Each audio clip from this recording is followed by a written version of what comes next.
ನಮಸ್ಕಾರ ಎಲ್ಲ ಆತ್ಮೀಯ ಪ್ರಿಯ ವೀಕ್ಷಕರಿಗೂ ಮುಂಜಾನೆಯ ಶುಭೋದಯ.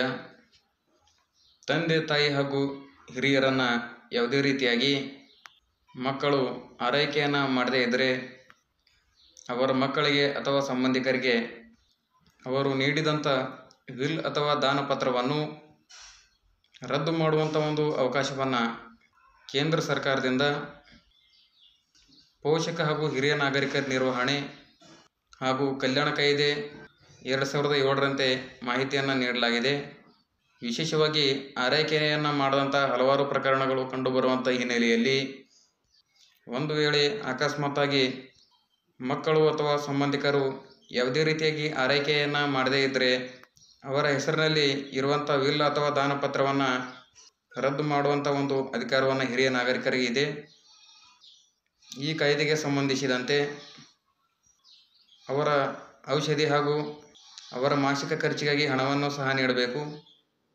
ಒಂದು ವೇಳೆ ಹಣವನ್ನು ನೀಡದೆ ನಿರ್ಲಕ್ಷಿಸಿದರೆ ಹಿರಿಯ ನಾಗರಿಕರು ಸೆಕ್ಷನ್ 9 ಅಡಿಯಲ್ಲಿ ಸಬ್ ರಿಜಿಸ್ಟ್ರ್ ಆಫೀಸ್ಗಳಲ್ಲಿ ಅಥವಾ ಎಸಿಯವರು ಅಂದರೆ ಉಪವಿಭಾಗಾಧಿಕಾರಿಗಳು ಹಾಗೂ ಜಿಲ್ಲಾಧಿಕಾರಿಗಳ ಬಳಿ ದೂರನ್ನು ಸಲ್ಲಿಸಬಹುದು. ಉಪವಿಭಾಗಾಧಿಕಾರಿ ಹಾಗೂ ಜಿಲ್ಲಾಧಿಕಾರಿಗಳ ಬಳಿ ದೂರನ್ನು ಸಲ್ಲಿಸಬಹುದು.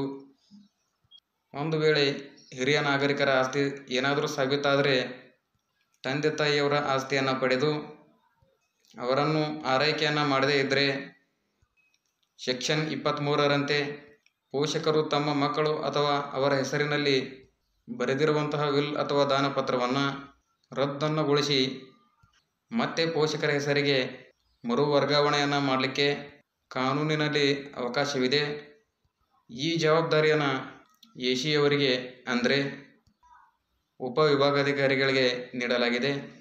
ಈಗ ಎಲ್ಲ ಕಡೆ ಎನ್ಒ ರಿಜಿಸ್ಟ್ರೇಷನ್ ಆಗಿರುವುದರಿಂದ ನಿಮ್ಮ ಹತ್ತಿರದ ಸಬ್ ರಿಜಿಸ್ಟ್ರ್ ಆಫೀಸ್ಗಳಲ್ಲಿ ಒಂದಿಷ್ಟು ಸಂಪೂರ್ಣವಾದಂಥ ಮಾಹಿತಿಯನ್ನು ನೀವು ತಿಳ್ಕೊಬಹುದು. ಈಗಾಗಲೇ ಉಪವಿಭಾಗಾಧಿಕಾರಿಗಳ ಮುಂದೆ ಸಾವಿರಾರು ಪ್ರಕರಣಗಳು ಇರುವುದರಿಂದ ಪ್ರತಿ ತಿಂಗಳು ಉಪವಿಭಾಗಾಧಿಕಾರಿಗಳ ಜೊತೆಗೆ ಮಾಸಿಕವಾದಂಥ ಒಂದು ಸಭೆಯನ್ನು ನಡೆಸಲಾಗುತ್ತದೆ. ಇದಿಷ್ಟೇ ಅಲ್ಲದೆ DC ಅವರಿಗೆ ಅಪೀಲನ್ನು ಹೋಗಲು ಅರ್ಜಿದಾರರಿಗೆ ಅವಕಾಶವನ್ನು ಸಹ ನೀಡಲಾಗ್ತದೆ.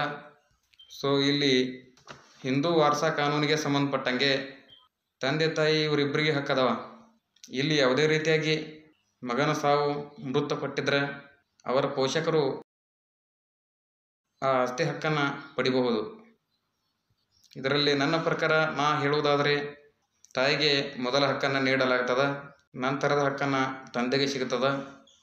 ಪೋಷಕರಿಗಾಗಿ ತಮ್ಮ ಮಕ್ಕಳ ಆಸ್ತಿ ಮೇಲೆ ಹಕ್ಕನ್ನು ಹೊಂದಿರಬಹುದು.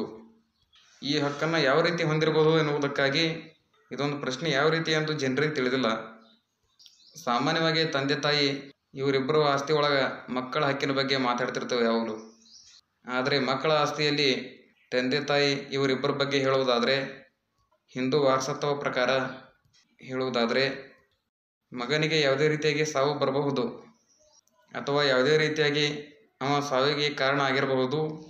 ಅಂತಹ ಒಂದು ಸಂದರ್ಭಗಳಲ್ಲಿ ಪೋಷಕರಿಗೆ ಆ ಆಸ್ತಿ ಹಕ್ಕನ್ನು ಬರಬಹುದು. ಹಿಂದೂ ವಾರಸಾ ಕಾಯ್ದೆಗೆ ಸಂಬಂಧಪಟ್ಟಂಗೆ ನಾನು ಹೇಳುವುದಾದರೆ ಸೆಕ್ಷನ್ 8ರ ಪ್ರಕಾರ ತಾಯಿ ಮೊದಲ ಹಕ್ಕನ್ನು ಪಡೆದಿರ್ತಾಳೆ, ಆಮೇಲೆ ಎರಡನೇ ಹಕ್ಕನ್ನು ತಂದೆಗೆ ನೀಡಲಾಗ್ತದೆ. ಇಲ್ಲಿ ತಾಯಿ ಹೆಚ್ಚಿನ ಹಕ್ಕುದಾರಳಾಗಿ ಕಾರ್ಯವನ್ನು ನಿರ್ವಹಿಸಿರ್ತಾಳೆ.